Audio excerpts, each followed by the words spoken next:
Welcome to Nasdaq Trade Talks. I'm Jill Malandrino, global markets reporter at Nasdaq.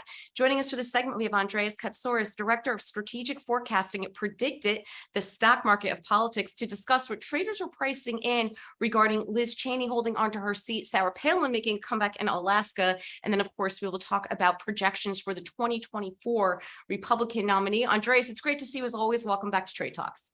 Thank you, Jill. It's great to be back. And let's start with Liz Cheney out of Wyoming and what she is facing.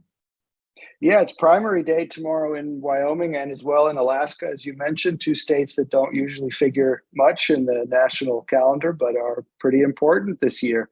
Liz Cheney, of course, is making a lot of news for her opposition to the continued leadership of the Republican Party by Donald Trump, and is facing a pretty serious primary challenge tomorrow for the Republican nomination for her seat, at-large seat in Wyoming. And it's not looking very good. Traders have her at an extreme long shot to win the nomination, only 3 cents on the dollar. So as far as traders are concerned, this one's over, and she's not just going to lose, she's going to lose by a lot.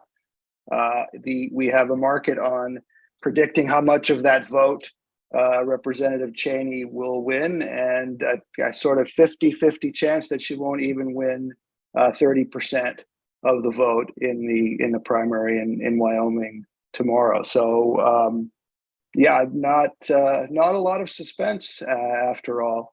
I know she hopes to have a continued political career, I imagine, but it's not going to be as a Republican member of the House as far as predicted traders are predicting as of now.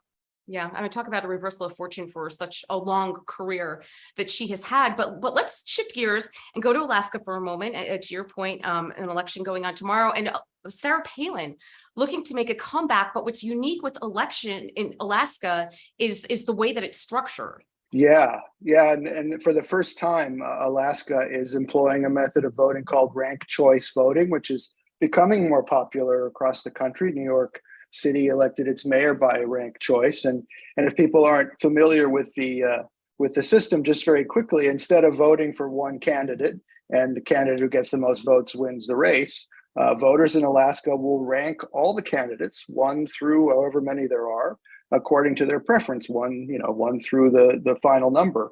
And when a candidate is at the bottom of the list of candidates, in each round of voting, essentially each round of counting, that candidate's knocked off, and that person's votes are then, according to the rank, apportioned to other candidates. So it's a way, for instance, for a party to run a number of let's say there are a number of Republican candidates running in a primary and only one Democrat, avoids the Republicans splitting their votes, because probably a supporter of one Republican is going to rank another Republican second or third, and those votes get added up.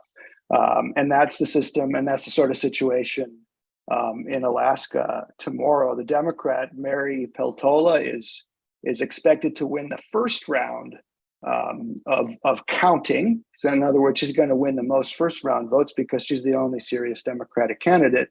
We've got a number of serious Republican candidates. You mentioned Sarah Palin and Nick Begich, who's, I believe, the nephew of the incumbent Democratic senator, more moderate Republican, who we assume that Palin's second choices are going to be mostly, Begich, and Begich's second choices are mostly going to be Palin, but that's not really clear. PredictIt's giving Palin a 57%, 57-cent chance of winning the election overall, and Begich at 33, and the Democrat Peltola only at 16. But Sarah Palin's a polarizing figure, and it could be that some of Begich's supporters would rather vote for the Democrat instead of the former governor. So we really don't know how that's going to work out. Predicted traders are giving their estimate, but it's up in the air. And at the same time, there's a Senate election primary in Alaska too. Lisa Murkowski running for re-election, not expected to finish first. This is a primary process where 4 people go through to the general election. Murkowski's not expected to win, but is expected at 70 cents to win the general election and retain her seat in November. And finally, Andreas, let's wrap up with thoughts on the 2024 Republican nominee and just how Mar-a-Lago and the FBI raid is impacting Trump and seeing those potential votes shift over to Ron DeSantis. It looks as if his lead is growing a bit here. It makes you wonder, is the establishment going to shift back more to, let's say, a lifetime politician? Yeah, I think it's a little bit early to say as far as the markets are concerned. DeSantis isn't in the lead in our market. In other words, traders think he's the most likely Republican 2024 nominee. Part of that has to do with the question of whether former President Trump will run or not. And then, of course, as you say, what does this raid do for Trump's chances, either to, likelihood he's going to put himself forward or the likelihood he's going to win?